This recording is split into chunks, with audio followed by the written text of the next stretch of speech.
we are doing limitation of Rutherford model. See, हमारे जो EM theory है, according to EM wave, EM electromagnetic theory, any accelerating particle, concept बता रहा हूं मैं concept बता रहा हूं. Any accelerating particle, charge particle, obviously charge particle, any accelerating charge particle should radiate energy. ये EM theory है. Should radiate energy.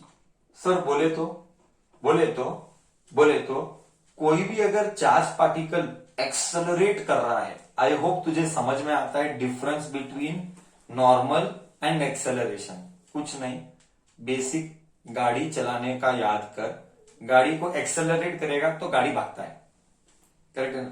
तो एनी चार्ज पार्टिकल जो एक्सेलरेट करता है वो एनर्जी को रेडिएट करता है. एनर्जी को रेडिएट करना यानी एनर्जी बाहर देना. रेडिएट करना यानी खुद का एनर्जी बाहर देना. That is called radiate energy. बोल, इधर तक क्लियर है मैं क्या क्या बोला? हाँ या ना तो बोल. According to EM theory any accelerating particle should radiate energy. ये कॉन्सेप्ट है. बट सर मेरे मन में एक डाउट आता है, इस कॉन्सेप्ट का relation how is this concept related to my atom? So you know very well that nucleus is at the centre now according to Rutherford model, and electron is doing theory मारने का काम. Electron is moving गोल गोल गोल गोल गोल गोल, है ना. इलेक्ट्रॉन इज मूविंग गोल गोल गोल गोल गोल. अब प्रॉब्लम क्या है? अगर तू फर्स्ट ईयर ढंग से पढ़ा है तो तुझे समझ में आएगा. फर्स्ट ईयर में लॉज ऑफ मोशन में और 9th स्टैंडर्ड में भी हम पढ़ाते हैं ये स्ट्रेट लाइन में. फर्स्ट चैप्टर 9th स्टैंडर्ड का कि any circular motion is always accelerated. Any circular motion, ये 9th स्टैंडर्ड में पढ़ाता हूं मेरे बच्चों को. Any circular motion is always accelerated. Why? Tell me, let me see. 12th standard बच्चा आंसर करता है क्या? Any circular motion is always accelerated. Why बच्चा? What is the reason? Any circular motion is always accelerated. Why? Wrong. Centripetal बोलना गलत है. Reason वो नहीं है. Distance changes every point. Wrong. Very good. थोड़े बच्चों ने करेक्ट जवाब दिया. क्योंकि direction is changing continuously. Because direction is changing continuously, and anything where direction changes, it is called accelerated motion. हो मतलब रीजन में बताया फर्स्ट ईयर में, laws of motion, because direction changes continuously. Correct ना. इसीलिए मैं डायरेक्शन बताया. This was the reason to show you direction. Anyways, now I come back to my point. तो यू टेल मी, तो समझ में क्या आया? समझ में ये आया कि एक सर्कुलर मोशन जो होता है, वो भी इलेक्ट्रॉन क्या वो नॉर्मल सर्कुलर मोशन है? क्या वो एक्सेलरेटेड है? सर वो एक्सेलरेटेड है. ओहो सर वो एक्सेलरेटेड है. ओके सर, बट अगर एक्सेलरेटेड है तो इट शुड रेडिएट एनर्जी. मतलब अकॉर्डिंग टू ईएम थ्योरी के हिसाब से,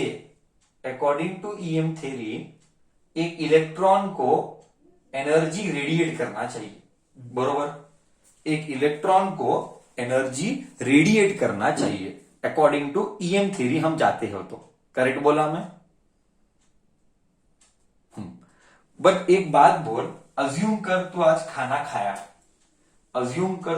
खाना खाया एंड तेरा खाना खाया और तू एक्सक्रीट जाने दे, तू भागते गया तो तेरा एनर्जी रेडिएट हो रहा है. लोकल भाषा में बोलने के लिए, तू काम करेगा तो तेरा एनर्जी जाएगा. तो एनर्जी जाएगा तो तेरा एनर्जी कम होना चाहिए। इसका मतलब it means that if energy is radiated the energy should decrease. If the energy is radiated your self energy should decrease. But ऐसा नहीं होता। अगर डिक्रीज होता है, सी डिक्रीज होना चाहिए, ओके, डिक्रीज होना चाहिए तो इलेक्ट्रॉन जैसे जैसे इलेक्ट्रॉन घूमेगा वो स्ट्रांग होगा कि वो वीक होगा? अगर एनर्जी रेडिएट होगा तो इलेक्ट्रॉन वीक होगा। हाँ, एनर्जी कम होगा तो इलेक्ट्रॉन वीक होगा। अगर इलेक्ट्रॉन वीक होगा, अगर क्या होगा, मैंने बोला अगर इलेक्ट्रॉन वीक होगा, if the electron will become weak then nucleus will pull more. Nucleus का ताकत ज्यादा है ना फिर, क्योंकि ये वीक हो गया तो ये ऐसे ऐसे घूमना चाहिए, फिर गिर जाना चाहिए, अंदर गिर जाना चाहिए। तो जैसे जैसे घूम रहा है एनर्जी जा रहा है, तो इलेक्ट्रॉन न्यूक्लियस खींच रहा है, तो ये गोल गोल गोल गोल न्यूक्लियस के अंदर वो समा जाना चाहिए। It should get mixed with the nucleus with time. But does it happen in real life? But does this happen in real life? हाँ या ना?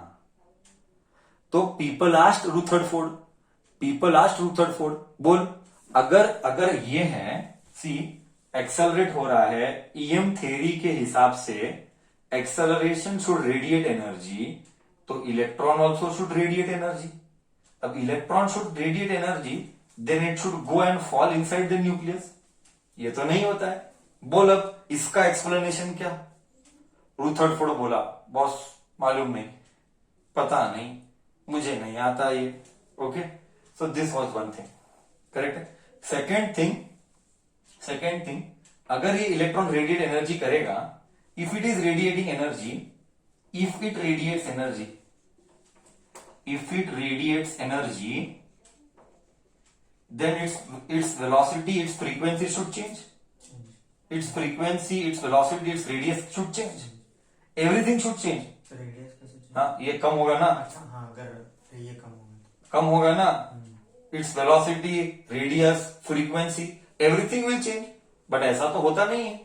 हाँ, हम जो पढ़ते हैं अभी के लिए P block, S block, D block, F block जो भी है, फर्स्ट ऑर्बिट, सेकेंड ऑर्बिट, वो तो उधर का उधर ही है, इट इज नॉट चेंजिंग। सो अगर रेडिएट हुआ तो एवरीथिंग शुड चेंज। बोल इसका एक्सप्लेनेशन बोल। Then Rutherford said, boss I don't know इसका आंसर।